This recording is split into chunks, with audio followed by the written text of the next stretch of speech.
Hi guys, this is Stephanie with House of Fritz, and I'm so happy to be here today, and I'm so glad that you're here today with me. Today I have a new project, and we're going to play with some Christmas items and the Dixie Belle Patina products. I'm really excited to use these. It's actually my first time using them, and I'm so excited to get started now. So I picked up these trees. They're plastic and kind of painted metallic. I don't know, it's a plastic coating, I'm sure. And I'm going to use the 3 colors of Dixie Belle Patina paint, and they are bronze, copper, and iron. And then I'm only going to use the blue and the green sprays. I don't love how the yellow looks, but so I decided not to use that. But I'm going to use Dixie Belle. I believe this one is Barn Red. And then another shade of green. I believe it's English Ivy when we get to that. But I do start out and follow the directions. This is my first time using the Dixie Belle Patina collection, and it said to paint a base color of paint on there. So I chose the Barn Red for this particular tree, and then I believe this is the English Ivy. And so I paint all 3 trees with a coat of this paint. I believe I sprayed the trees prior to doing any of this with a shellac kind of finish to try to help adhere the paint to it. So I put on a coat on all of these trees, and then I will use the heat gun to dry it so that I can move on. I believe it took on the silver tree, maybe the gold also, more than 1 coat. The red covered a little bit better, but the other 2 were brighter, lighter colors underneath, so it took a little more to cover them. So after I dried it, I then pulled out the paints or uncapped them, and I'll start painting the trees with the metal paints. And I had decided that I was actually just going to kind of stipple the 3 colors on each tree and then use the same sprays, and I would hopefully get a kind of marbled effect from the green and blue sprays after I put this paint on. So I do stipple. This is the copper. I'm stippling it all around the tree. I connect it a little bit, and then I kind of move on. After I get enough of each color on there, I'll move to the next one, and the next will be iron. And I really love how these turned out, but it's a really neat collection to use because it's an actual chemical reaction. There are metal pigments in these paints, and so the sprays will react with a chemical reaction. So this one is the iron paint that I'm putting on there, and then I'll move to the bronze. I do want to thank you guys for being here and watching the video. And if you haven't subscribed yet, I would love for you to hit the subscribe button, ring the bell so that you can be notified of when videos come out. And I would just love your support in that way. Another way you can support me is to like and share my videos and make some comments. Speak to me in the comment section. Ask questions and let me know what you'd like to see in future videos. So I've moved on, and I'm still putting on the first coat of the paint. It said you had to put on 1 coat, let it dry, and then go back and put a second coat on. So I'm still doing the first coat, and you can see it almost looks like a camouflage sort of pattern that I'm creating. And so I do that on all the trees, and then I do dry it with the heat tool, and then I will go back and kind of go over the same. This is me putting on the second coat, going over the same spots with the same colors. And then while it's wet, you use the sprays. And so the sprays have 2 different spray selections, or it's like a dial, you can turn it. And just like any other spray bottle, you have a stream and then a mist. And I did some misting, but then I decided that I really wanted to get some of those runs to kind of run down. So of course I needed to use the spray. And here I am spraying. I sprayed the green, and then I sprayed the blue. And sometimes I'd go back and do more. So you can see how this reaction looked. And it only took like 30, 40 minutes, but as it dries, it does react more. And so that was the picture of the process and when the process was done reacting. I did put a clear coat on the outside of the metal finish, the patina reaction, because it could actually come off on your hands. So I went ahead and used the Dixie Belle satin clear coat for that.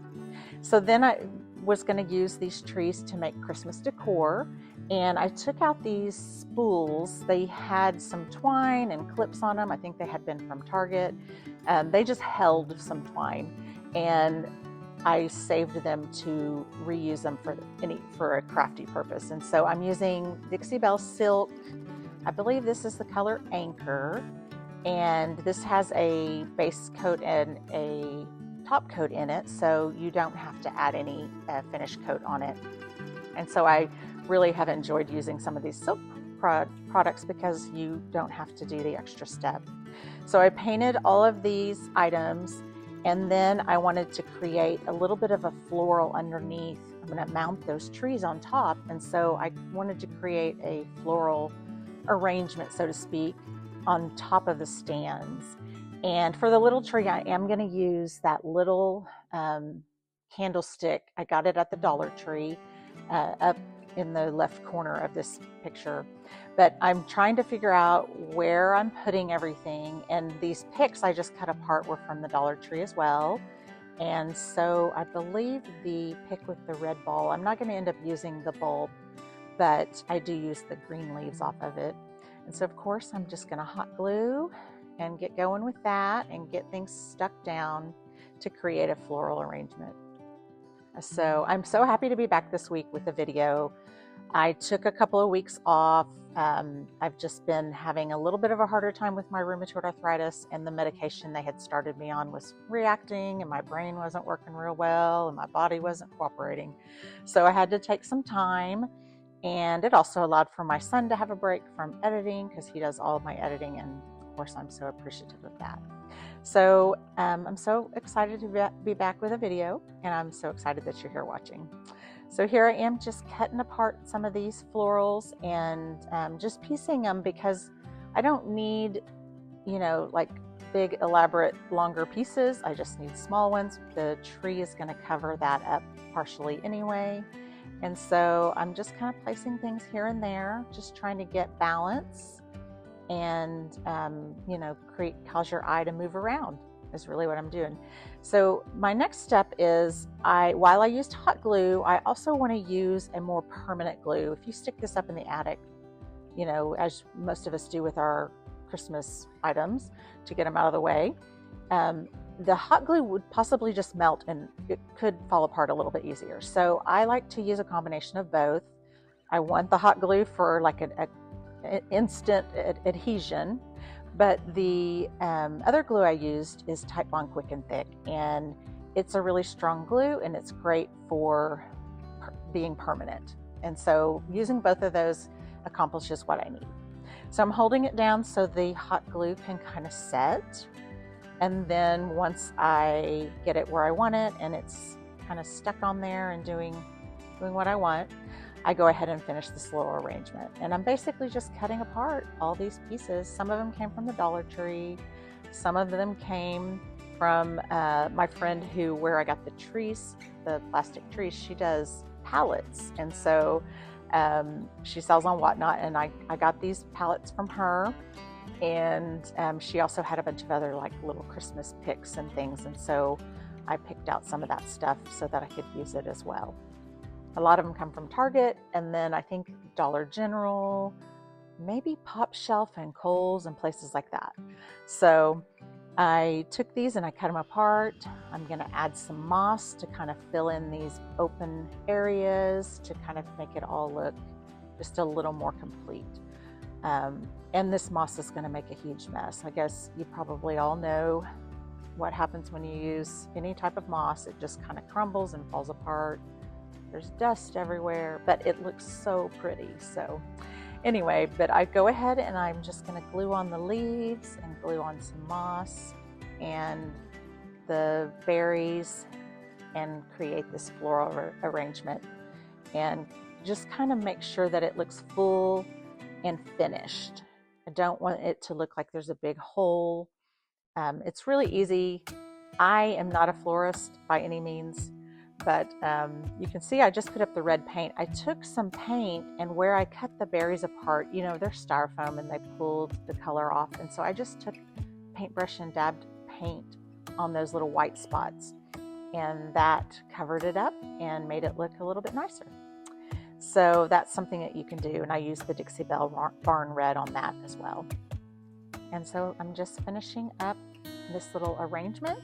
I am grabbing some ribbon right now, I believe, and I'm going to use this velvet bow. It has a little clip on the back of it, but I'm just going to take that off.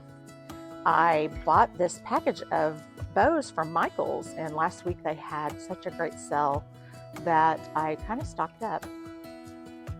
Of course, I can just tie my own bow, but I felt like these were pretty and well done enough that it was like buy one package for $5.99, and I think you got 2 more free or 3 more free. I can't even remember what it was. It was like a pre-Black Friday sale, which is really early. So these worked out great for this, and so I took the clip off, I believe, and I'm just figuring out exactly how I want it. And so I'm gonna put it on there with the hot glue again, and then this one is finished. It turned out really pretty. You know, there's a lot of like fidgeting and manipulating at the end here, just trying to get it how you want it. And I'd love for you guys to give this a try, and don't be afraid to mess with florals and greenery, because it's super easy to use. You just create balance and that's it. But here are the finished trees, and I just love how they turned out. I love the Dixie Belle Patina collection now. I'm so excited that these turned out so well.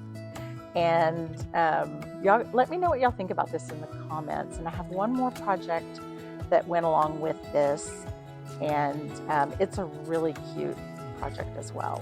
And so at the same friend's house, I got this. I think I actually paid for these plastic things. I think they were like $4 for $1. So I got this snowman. I didn't know what I was going to do with it, so I only picked out one of each of these, and then it dawned on me what I wanted to do. And so as soon as I figured it out, I of course called her and was like, hey, I want more of those. So I have a little stock of them to kind of do some more projects with. But, $4 for $1, that's a bargain. So I went ahead and painted this. This is that barn red color. And I just painted the whole thing a solid color. And I'm going to do the same procedure on this snowman as I did on the trees. And, of course, putting on, I think the red covered better than the green in general, but I think I had to give this like a quick shot with the heat gun, and then I had to go over it a little bit more, and you may not see me do that in this video, but here I am. I think on this one I just used the iron paint, and just wanted to see how it would turn out with both colors of the patina spray. And so again, it's the Dixie Belle iron paint over barn red. And of course I was fine if some of the red showed through, because that's kind of the whole fun of this, is just having a finish that looks kind of like it's naturally weathered. And so this time I shot it with the heat tool, and I think I added a little bit more, but I wasn't as worried about coverage as I was on the trees, it being the first time I had used it. And so of course I just stippled and dabbed that paint wherever, and then I will use the sprays on this as well. And so after you spray it, you just kind of let it sit there. You can see pretty quickly some reaction that starts happening, and the blue is so much easier to see than the green. But as you can almost see it immediately as it dripped down the top. You can see the kind of yellow rustiness starting to turn, and that's so cool to me. And then I did let it sit for a while after I finished spraying this color, and I went back in and sprayed a little bit more, even though it had started to dry. But you know, it takes a little while to kind of see the full effect. And as it dried, it just continued to build up a patina, which I think turned out really well. And so I'm trying to turn the camera here so you can see the full colors start changing. You guys are gonna have to let me know what y'all think about these products and if you've ever used them. Maybe tell me some ideas of other things you'd like to see me use them on, or something you like to try. So here's the Snowman, and you can see a little bit more of the colors of the red come through, but I did go back and dab a little bit with that copper paint and sprayed a little more on it too. And so here you've seen that I glued down this Snowman to a candle stand, and I did the same procedure where I used Tightbond Quick and Thick and hot glue to keep it on there. And this one's going to be a little more simple. I'm using hot glue to adhere moss around the bottom to sort of just cover where the Snowman meets the candle stand. And so it just kind of fits in there, and it just gives it another texture, kind of like it's been sitting out. And of course the patina was weathered metal, and this is just started growing some moss. And so I was just trying to keep it a little more simple, and I think I accomplished that. Here I am about to glue a little ring of moss around the top, brim of the hat. It's kind of where the top of the hat meets the brim, and you know, just to add another small touch. And like I said, this one's really simple, and I really love how this one turned out. I really want to keep this, but of course I'm gonna put all of these in my shop at the Painted Tree in North Richland Hills. And here I am at North Richland Hills, Texas, I should add. And here I am trying to decide what I'm gonna do. Am I gonna tie a little scarf and put a bow on there, or how am I gonna treat this one? And I decide to just tie this thinner ribbon and leave it like that. I felt like the other bow was just a little too much, and because I was trying to keep it more simple, the ribbon by itself worked out just fine. And I do love how this turned out. I was kind of twisting it to see if it was in the front where I wanted it. So here it is, and I have put it with the other trees. And you guys are just gonna have to let me know what y'all think about this. Again, I'd love for you to subscribe and like and share my videos. Tell me what you guys want to see next on the video. And next week, I do have another patina project, so y'all have to come back and look at this Christmas project. Anyway, I will talk to you guys later and in the comments.